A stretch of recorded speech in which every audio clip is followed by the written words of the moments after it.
Well. Look who we have. Mr. Russell is back. I am back. It feels so good to be back. Good to have you back. Thank you.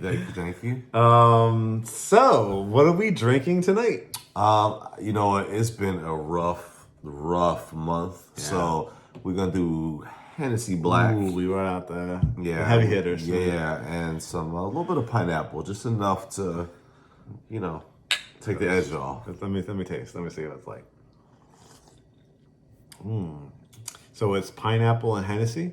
Yeah. So why don't we have the viewers out there maybe come up with some names for it? Maybe some suggestions. So comment below and we'll give it a name. We'll give you a shout out in future shows. But yes, it's good to have you back again. Thank you everybody for the prayers and yes. Hey, you want to say anything real quick? Yeah, it's just for those that have been following, my mother did have her third open heart surgery a few weeks ago. Mm-hmm. We were not expecting that, so it literally everything kind of happened rather quickly as far as like me booking flights and being up north to be with my family to take care of her and things like that. So I'm actually just getting back to Atlanta this week, and for a week back. But thank you all for the prayers, the positive vibes. Again, it worked because she's still recovering, but she's a champ. I mean, she's already back on her feet and walking the streets of Philly. Yeah. Well, did that sound right? No. Walking the streets of Philly. Yeah. You know what I mean. So we're gonna jump back into it. While you were gone, of course, I held it down here, and for our clients, we got a lot of closings over the next few months. So congrats to everybody out there. So you did what I told you to do. I did what I do. So because I told you to do it. Anyway, it feels so good to be back. Cocktails occur. So we're a little hiatus, of course, because of everything that's been going on. But I think the topic we wanted to touch upon tonight is it ever a good idea, or what's your thoughts on a cosigner? Basically, you've heard of a cosigner for credit cards sometimes or car notes. What's your thoughts on for real estate and purchasing a home? Well, I have personal experience with cosigning. Yes. Well, not for a house though. Not for a house. Thank God I wasn't dumb enough to do that. So, but when you're young and you date the wrong people, anyway, that's his moment.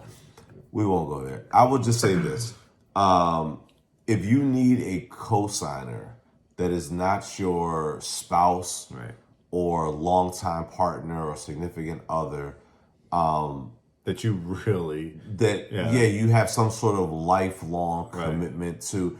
Like, don't co-sign. Don't have someone co-sign a mortgage for you. And how about there are probably people out there, but how about my parent? I mean, they're close to you. So what's your thoughts on it? My thought is this. Here's the thing. Why don't you qualify? Like, I mean, I'm not trying to be, well, no, I'm being me. That's all I know how to be. But no, the serious question is like, why do you need a cosigner? Why don't you qualify? Right. What have you not done to put yourself in a position to where you don't need to? Why are you tapping me? I don't want you to shake the camera. Sorry, I'm getting hype. I get hype. See, I'm back. My energy is there. Sorry. Sorry for the little shiver in there. Sorry, I missed y'all. But seriously. Why would you not qualify for a loan? Such a big purchase. But why would you want to put that on someone else? Because whoever will co-sign that mortgage for you or that loan, they are equally, if not financially responsible. They're responsible for that. If you're not on it, they're totally responsible for that. Yeah, because how I look at it is, yes, technically a parent, grandparent, whoever can co-sign for you, but unless they're making the payments, which probably if they already have a house or they've paid off their mortgage, I want their payment. Yeah. So say your, whatever your mortgage payment is, say $1,500 or whatever, and you've been making the payment.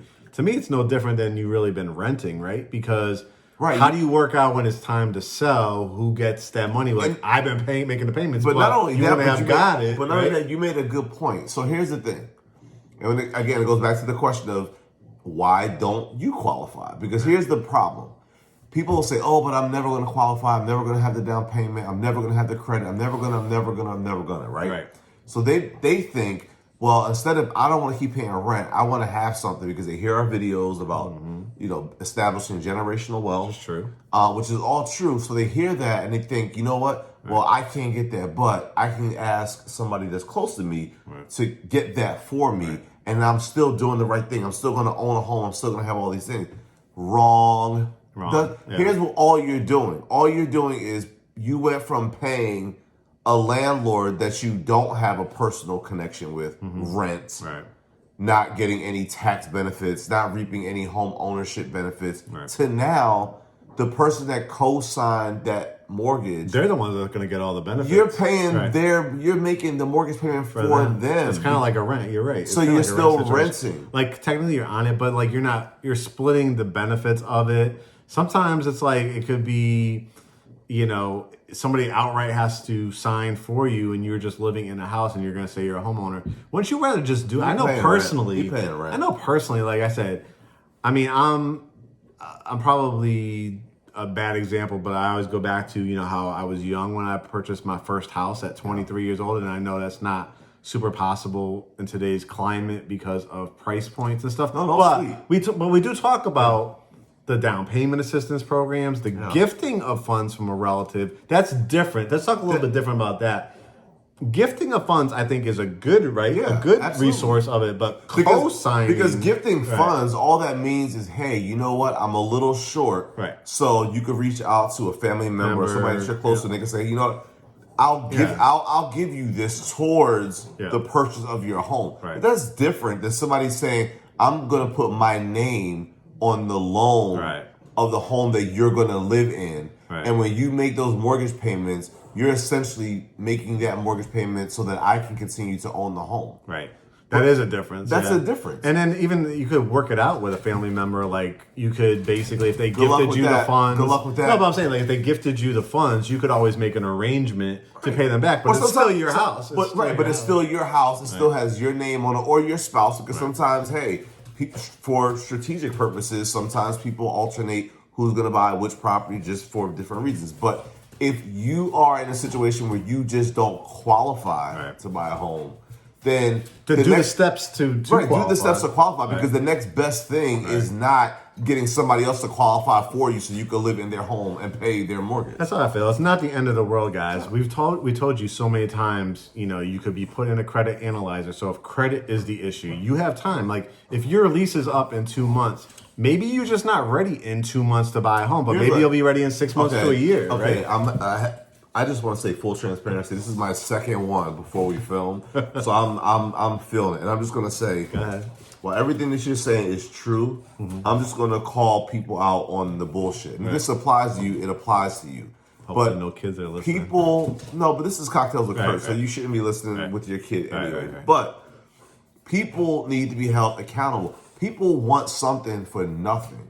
People want to basically say, oh, they have down payment assistance programs. Oh, they have all these different things where like I don't have to come to the table with anything and I wouldn't have had to put the hard work in to qualify for those programs.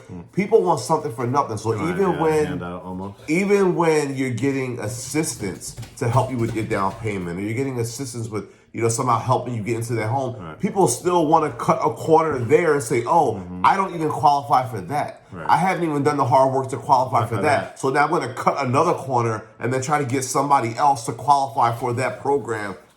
It's almost like, when do you take accountability and say, I need to step up and get my shit together. I need to pay my bills on time. I need to start stashing some money away instead of worrying. Sacrifice. I got to start sacrificing. If I got to make peanut butter and jelly sandwiches for a couple days out of the week. So while you put it nicely, like you always do, I have to just give that real perspective that most of the people that are listening to this, I hate to say it, I really do, but they fall on the side of there's always an excuse. And it's always like, there's government assistance or there's payment assistance or this. But even with that, you still want to take a shortcut because you don't even qualify for the assistance programs that are out there for you. And like we talk about, it's not only about qualifying and getting in the home. We talk about what does it take? It's staying in the home, right? So if you don't have those techniques or that sacrifice in you, Then what happens when just, the payment comes every month, or what happens when your property taxes go up a couple times? If you don't like paying bills,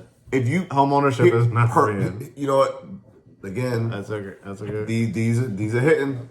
But what I'm gonna say is, if you like to drive nice cars, right, and after 6 months you get tired of paying the bills, so you feel like they can come take the car, no big deal.